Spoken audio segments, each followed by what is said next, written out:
Welcome to Go Papa News Channel. Harris decides on Tim Walz as running mate.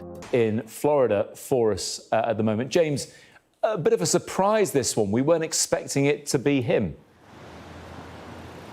Yeah, you know what, Matt? Latterly, Tim Walz was a strong candidate. Initially, he was nowhere, and there were other higher-profile individuals who were thought to be front and centre of Kamala Harris's thinking. But Tim Walz, age 60, governor of Minnesota, former National Guardsman, former representative in the House on Capitol Hill, he impressed those within the Democratic Party, and clearly Kamala Harris, with his approach to debating, to discussing, to framing the presidential contest. He is the individual who coined the term weird that is getting so much traction in terms of the Democratic attacks on Donald Trump and J.D. Vance. In interview, he was a good performer. He has that folksy charm. He's relatable, has that carefree air of somebody who is in their advanced years.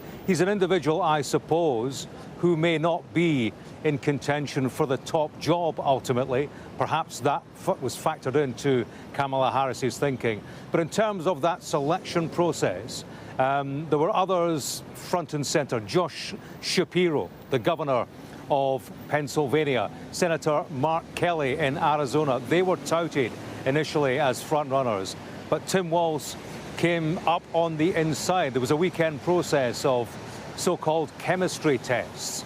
Tim Walz and others sat down with Kamala Harris so that she could gauge who she could best do business with in office over 4 to 8 years. And I'm led to believe that Kamala Harris was hugely impressed by Tim Walz, as was her vetting team, a team essentially of lawyers and party acolytes who looked into the background of those who were in the running, checking for any skeletons in the closet and so on. And we're led to believe that Tim Walz absolutely smashed it in terms of just how he engaged with those who were carrying out the checks for Kamala Harris, and smashed it with Kamala Harris herself. So it's been a late decision. I mean, it's been reported by AP and Reuters that it's Tim Walz, but Kamala Harris is said to have slept on it overnight.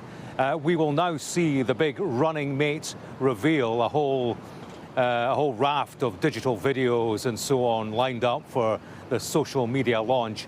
And today, here in Philadelphia, we will see the two Democratic candidates, the would-be president and would-be vice president, the vice president picking her vice president. We'll see them on stage together in Philadelphia for the big introduction. James, just one more very quick question, because there were those Democrats who consider themselves progressive, who would have liked to have seen an all-female ticket, others who would have liked to have seen someone like Pete Buttigieg be partnering Kamala Harris as well. So what does Walz deliver in terms of votes? Because again, Shapiro, being Pennsylvanian, could have made a big difference in a swing state like that. Yeah, there were strengths to all the candidates. I think in terms of Pete Buttigieg, Transportation Secretary, he's a gay man. In terms of another female on the ticket, perhaps the view would be that, OK, you've got Kamala Harris, the first black woman to run for the presidency. Perhaps making history in American politics has to come one step at a time. She already is a historic first. Perhaps it's too big of a reach for America at large to embrace the prospect of an all-female ticket and black woman plus gay man ticket. It's all about balance in terms of what works, in terms of the overall. You mentioned Josh Shapiro. You're right in terms of him being in Pennsylvania, being a winner. 61% approval rating in that state, a must-win state. They say here you have to win Pennsylvania to win the election, and it's because of the numbers. That delivers 19 electoral votes, which is huge in terms of the final equation as to who gets into the White House. Interestingly, Shapiro will be making remarks, we are told, at this event today. I mean, it's been a fine calculation for Harris to discount the advantages of Shapiro on the ticket, the guarantee probably of those 19 electoral votes, for her to set that aside for the strengths of Tim Walz. That is a calculation on which her presidential run may turn. That may be the axis, the dividing line between success and failure. We'll find out in due course. Balancing of the ticket has been the key thing.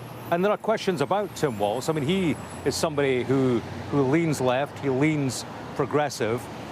The problem for Kamala Harris in some parts of this country will be that she is viewed as a San Francisco liberal. So there had been an expectation that she would be looking for somebody more moderate in terms of the politics to reach those parts of America that will be turned off by the liberalism attached to Kamala Harris. But she's gone for Tim Walz. He has strengths. He's the mature, heterosexual white man. That will work in terms of balance in some parts of this country. And generally, he's a good performer. We've seen that in the media. He's coined this term weird. That's played well so far.